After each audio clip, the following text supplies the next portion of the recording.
इस वीडियो में हम लोग डिस्कस करेंगे कि कैसे लिक्विड लिक्विड मिक्सचर को सेपरेट करते हैं और साथ में separating funnel and distillation process के बारे में भी डिस्कस करेंगे और एक्टिविटी की हेल्प से कुछ मिक्सचर को सेपरेट करेंगे।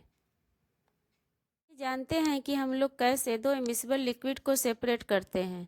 हम सभी जानते हैं कि जब ऑयल और वाटर एक साथ मिक्स किया जाता है तब ऑयल और वाटर के बीच एक लेयर बन जाता है। ऑयल मिक्सचर के टॉप पर एक लेयर के रूप में प्रेजेंट होता है और वाटर बने हुए लेयर के नीचे प्रेजेंट होता है। ऐसा लिक्विड सब्सटेंस जो एक दूसरे में डिसॉल्व नहीं होते हैं उन्हें इमिसिबल लिक्विड कहा जाता है। दो इमिसिबल लिक्विड के मिक्सचर एक लेयर से सेपरेट हो जाते हैं। दो इमिसिबल लिक्विड को सेपरेट करने के लिए सेपरेटिंग फनेल का यूज़ किया जाता है। आइए समझते हैं कैसे टू इमिसिबल लिक्विड को हम सेपरेट करते हैं। एक बीकर में मस्टर्ड ऑयल और वाटर के मिक्सचर को लीजिए। अब ऑयल एंड वाटर से बने मिक्सचर को धीरे धीरे सेपरेटिंग फनेल में डालिए। अब इस मिक्सचर को सेपरेटिंग फनेल में कुछ समय के लिए छोड़ दीजिए ताकि ऑयल और वाटर की परतें या लेयर स्पष्ट रूप से अलग हो जाए। अब वाटर को बाहर इकट्ठा होने के लिए सेपरेटिंग फनेल के ठीक नीचे एक बीकर रखिए और स्टॉप कॉक को रोटेट कीजिए। तब सेपरेटिंग फनेल में प्रेजेंट वाटर नीचे रखे हुए बीकर में धीरे धीरे इकट्ठा होने लगता है। जैसे ही ऑयल फनेल के टिप या एंड तक पहुंचता है, स्टॉप कॉक को बंद कर दीजिए।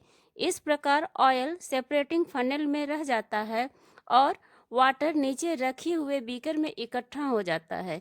इस तरह से वाटर और ऑयल को सेपरेट हम कर सकते हैं। कंबाइनिंग टू और मोर मेथड ऑफ सेपरेशन। अब तक हम लोगों ने सेपरेशन के डिफरेंट मेथड को अलग अलग डिस्कस किया है।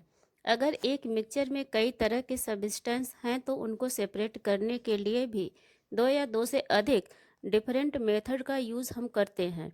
मिक्सचर में प्रेजेंट कंपोनेंट के प्रॉपर्टीज़ के आधार पर हम लोग मिक्सचर को सेपरेट करने के लिए अलग अलग मेथड को सेलेक्ट करते हैं। आइए इसे अलग अलग एक्टिविटीज़ के हेल्प से समझते हैं। आइए हम लोग जानते हैं कि कैसे हम शुगर सैंड और आयरन नेल को उनके मिक्सचर से सेपरेट करते हैं। सबसे पहले हम लोग मैग्नेटिक सेपरेशन से आयरन नेल को एक मैग्नेट से सेपरेट कर लेते हैं। अब हमारे पास मिक्सचर में शुगर और सैंड बचा है।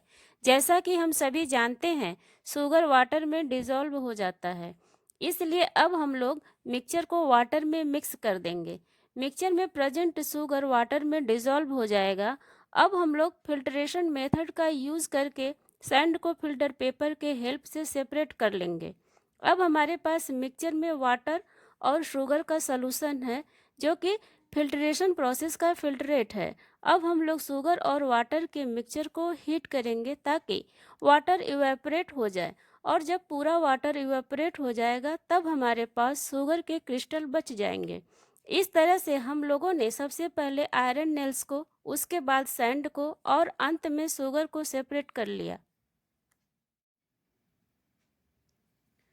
आइए हम लोग जानते हैं कि कैसे हम सॉल्ट, अमोनियम क्लोराइड और सैंड को उनके मिक्सचर से सेपरेट करते हैं।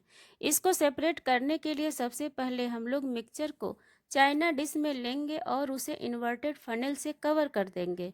अब हम लोग मिक्सचर को हीट करेंगे। जैसा कि हम लोग जानते हैं कि अमोनियम क्लोराइड सबलाइम मटेरियल है, इसलिए वो डायरेक्टली गैसियस फॉर्म में कन्वर्ट होकर इन्वर्टेड फनेल के वाल पर इकट्ठा हो जाएगा और हम लोग उसे सेपरेट कर लेंगे। अब हमारे पास मिक्सचर में सॉल्ट और सैंड बचा है। जैसा कि हम सभी जानते हैं, सॉल्ट वाटर में डिसॉल्व हो जाता है, इसलिए अब हम लोग मिक्सचर को वाटर में मिक्स कर देंगे। मिक्सचर में प्रेजेंट सॉल्ट वाटर में डिसॉल्व हो जाएगा।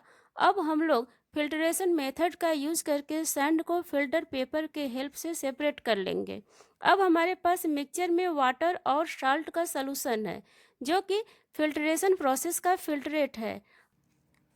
अब हम लोग सॉल्ट और वाटर के मिक्सचर को हीट करेंगे ताकि वाटर इवेपोरेट हो जाए, और जब पूरा वाटर इवेपोरेट हो जाएगा तब हमारे पास सॉल्ट बच जाएगा। इस तरह से हम लोगों ने सबसे पहले अमोनियम क्लोराइड को, उसके बाद सैंड को और अंत में सॉल्ट को सेपरेट कर लिया।